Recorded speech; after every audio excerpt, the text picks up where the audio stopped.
Hi, everyone. Welcome back to Run Walk Talk, Tales of Inclusion and Development. I'm Steph, and my pronouns are she and her, and I'm here with Judy, and her pronouns are she and her. Today, we're going to talk about our word of the year. So, typically over the last few years have been thinking of a word or, coming up with an intention for the year. And I know, Judy, you've talked before about having sort of a quote or something to sort of guide you. So, and I understand. So this year you're going to actually choose a word. Is that right? That is correct. Yes, I am. And I actually saw you do a post on Instagram about your word for the year. I want to say it was early in the year. And I thought, I'm going to choose a word too. And funny Mm. enough, I don't know if you're finding it this year, but it feels like a lot of people are choosing a word of the year. Like I've seen other people kind of say what their word of the year is, and at my workplace even there's different groups where people are talking about choosing a word of the year. So I think it does it feel to you like it's happening more this year? Yes, for sure. I feel like there is a sort of a trying, like a focus, a coming together of having a word to sort of ground you, right? Absolutely. And I mean, I think I've done a quote typically of the year that I will Mm-hmm. pick and sort of use that to guide me through the year. But this year, I'm just going to go with this trend, and I've got a word. So let's get into it. I would Okay. love to know about your word of the year. I want you to tell me, what significance does it have? Why did you select it? Yeah. Well, maybe I'll take you back a couple years just to show you the progression of Yeah, my please sort of do. words Yeah, as I was absolutely. thinking about this. So 2023, I had abundance and expansion, and this was Mhm. really when I was getting started with my book clubs and running those. So I Mhm. wanted to kind of focus on that. 2024 felt like it was a time of focus. So not taking on as much and really kind of focusing on sort of strategic things and whatever I thought was strategic. And then, which then brings me sort of to 2025 here. And the word is uplift. And if you think about sort of the definition of uplift, it means to improve spiritual, social, or intellectual condition of. And as I sort of the process that I kind of go through to sort of figure out my word is like I sort of do a reflection on the past year of what I liked, what went well, and and what do I want more of? So the word of the year is uplift, and I want to kind of focus on uplifting myself, uplifting my friends, family, community. So I yeah, love so that that's word. yeah. Now, what about you? Well, okay. So one of the words, because I have two, Mm, one of the hmm words that I've chosen for 2025 is simplicity. And I think it's a bit ironic mm, then because I couldn't just choose one word, even though I'm going for simplicity as my first one. But I'll start with simplicity. And so yeah, y- I want to be clear, like with simplicity, I'm not suggesting oversimplifying complex topics, right? Like there's certain things and topics that require that's deep right. thought and Mm-hmm. consideration and research and multiple perspectives. And I mean, these days, thinking about global politics, Yeah. we need to approach those really, it's complex, right?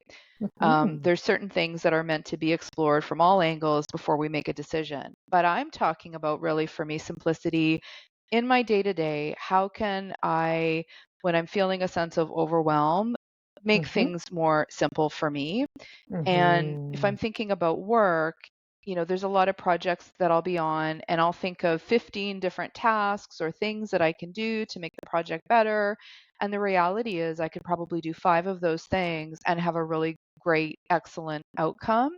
Mm-hmm. Or Mm-hmm. thinking about my health. Like this year, I'm really prioritizing Mm-hmm. my health. Mm-hmm. And, at the beginning of the year, I'm like, okay, I'm going to cut sugar, I'm going to cut salt, I'm going to do dry January and all of these different things, right? Mm-hmm. And I mean, Mm-hmm. for you and me, we're running, we're doing fitness, we're doing a lot of things already to be healthy. And I thought, I'm making this more complicated than it needs to Right. be.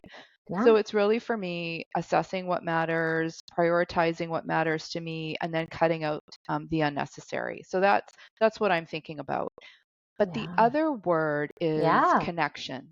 Mm. I'm really thinking about the last 5 or 10 years. I was really spending some time focusing on myself and taking a lot of alone time and really having time to reflect. And that's been really helpful for me.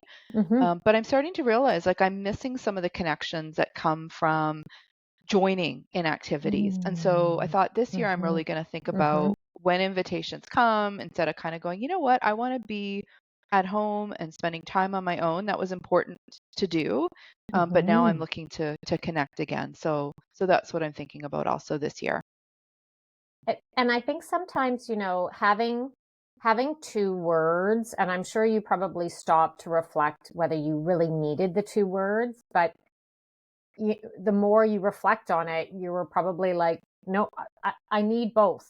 I need both this year. Yeah, Yeah. you're 100% correct. And so I'm Yeah. curious when thinking of uplift, and I love that you Yeah. said uplifting others, but also, uplifting self. Yeah. What are you going to do with this word to really guide your actions or really guide your mindset this year? And I'm thinking both, personally and also professionally. Yeah, and I think it goes back to you were talking about the sort of the overwhelming, right? I Hmm. think having a word of the year helps to sort of ground you. And Hmm. so when I feel like maybe personally I'm agitated about a conversation with a friend or feeling like, oh, I have to do something, it's the wait a second, is this whatever I'm going to do? Is it going to uplift myself? Is it going to be, uplift my family or community or friends? To take a bit of time to sort of pause. So I think personally, and also I really strongly feel at our level in our organization, we have been working for many years, and I'm thinking about sort of almost like this other side of work and potential retirement, and even if it's only 10 years, but how am I uplifting my team? How am Hmm. I finding ways to give others opportunities? Because it doesn't always have to be kind of at the director level. Hmm. Hmm. What And Steph, about when you say, you? Yeah. I just want to, when Yeah. you say 10, even if it's 10 years, you're meaning like 10 years, even if retirement is 10 plus years out, That's right. it's something you're starting to think about and uplifting others in the workplace. I think that's beautiful. That's lovely. Um, Yeah. And I think just to sort of add on to that point, I yeah. think, right, we have been conditioned to get into the workplace, to be, driven, moving up, Hmm. manager, senior manager, director, all of these things. And then we get to that point of like, wait a second, who are we bringing up with us? Hmm. Hmm. Hmm. Yeah, absolutely. So for me, for this year, when I'm thinking about my two words, um, I think what I'm going to need to do is really think about them at the start of each day. Like I'm going to have them somewhere that I can see them and sort of reflect on them. Um, and I think with simplicity, and I think this is both true in my work and in my personal life, and I think you'll also this will resonate with you. I'm constantly, and this is just a very easy thing that I'm going to focus on. I'm constantly bombarded with emails and messages on social media. And I feel like there's so much information coming at us all the time from every direction, both personally and professionally. So even just at the start of this year, as something practical I could do, I'm like, how there's certain newsletters that they come in and you immediately read them, Mm, whether they're personal or professional. that's right. Yeah. So I'm reading those ones. And then I'm paying attention to the ones that I don't. And those can often be the ones where do you ever find you just kind of go in and go, "Oh my gosh, I'm 5 behind on this one. I'm just going to delete them all to get them out of the way." So 100%. I'm unsubscribing.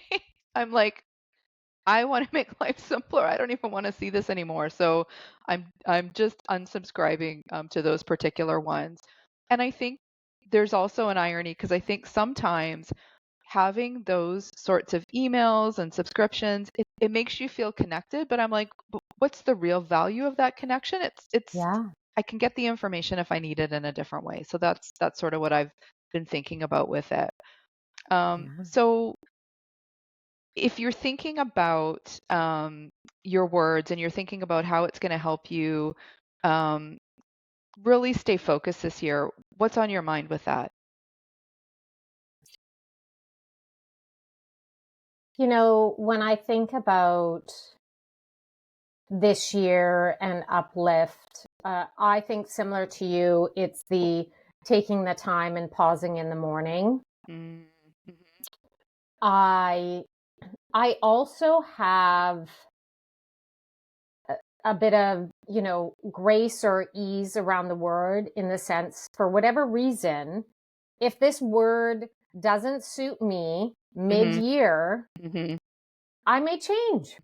I like that. Which is interesting, right? Again, how Mm-hmm. we, sometimes we use these tools to help ground us to Mm-hmm. the point a bit like you were saying, okay, I should cut out sugar, I should cut out salt. And like there's this sort of like we should be doing all of these things, all of the Mm-hmm. shoulds, Mm-hmm. right? Mm-hmm. And Mm-hmm. so, yeah, I think really trying to sort of pause when there is um, that discomfort, that overwhelm, the shoulds Mm-hmm. come into our Mm-hmm. day, both professionally and personally.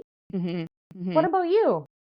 Well, I've been thinking about it, and I Mhm. think for simplicity, really looking at similar to you, what needs to be done and what doesn't, what's serving me, what isn't. And I love that you said you might just abandon the word partway through the year if there's something else that feels like it's a better fit.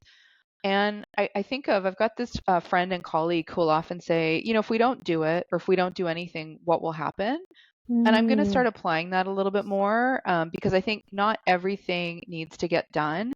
And just like the emails, the newsletter, the subscriptions, just deleting it. I think there's lots of tasks like that. You look at your task list and sometimes it's like, oh, I didn't do that, but it never really amounted to anything. I can just kind of scratch it off the list. yeah. And then I think for me, it's also applying simplicity to connection.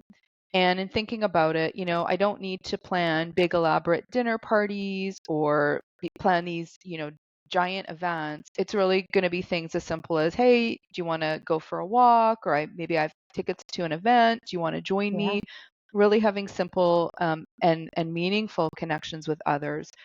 And also, I think about myself, introvert extrovert scale, I always fall into the middle range, a little Mm, bit mm-hmm, leaning toward the extrovert. So even though I'm connecting, also, mm-hmm. I love what you said about uplifting self, connecting with self. So that's going to have to be important as That's well. right. Remembering that even though I want to connect with others, I don't need to be connecting with people constantly. I still do want to take that time for self. Yeah. So, Judy, Steph, just yeah, before we wrap, I think it might be good to just yes. sort of say one thing around how, like, what is your process? That's the one sort of thing we didn't sort of talk about. Do you want to give a little bit of an insight of how your process, or do you want me to sort of share a little bit of the process to come up with my word? Yeah, why don't you go for it first about your Okay. process for thinking about it? So one of the things that I really intentionally do is I spend some time reflecting on the year, right? Mhm. Sort of that past year Mhm. around. So typically I will start to think about my word of the year in December, sort of the December before, and kind of Mhm. think about what went well, what brought me joy, fun, what was easy, what did I love, what do I want more of? Mhm. And then I look ahead. And so I then imagine December 31st, 2025. Mhm. What happened that year? What were my feelings? What did I do? What brought me that sort of joy? And so that kind of also helps me to come up with Mhm. my words. So if it's Mhm. for our listeners, what about you? Well, I think my process is very similar to yours. Yeah. It's that self-reflection piece of like, the in the past year, what was for me, what was I struggling with? What was I finding challenging Yeah. for myself? and for me, there was a lot of noise I felt in 2024, and that's why I'm like, let's just keep Mm. things simple. Mhm. So I totally, yeah, and I think it's important to note it is that self-reflective piece, right? Like looking back at what wasn't working, and then thinking about in the future, you know, what's going to serve you better. And I Mhm. like that I didn't kind of think that far ahead to kind of December 2025, where do I want to be? Mm. But I like that because I think it would be really fun if maybe when we hit December of 2025, we can Yeah. do a follow-up podcast and maybe each talk about, how are we feeling now that we've had a year of, for you, uplift, for me, simplicity and connection. Yeah. And what ways did it show up in the year ahead? So if you're game for that, why don't we plan to do that in December? That sounds great. Amazing. So until next time, everybody, thank you for joining us and take care.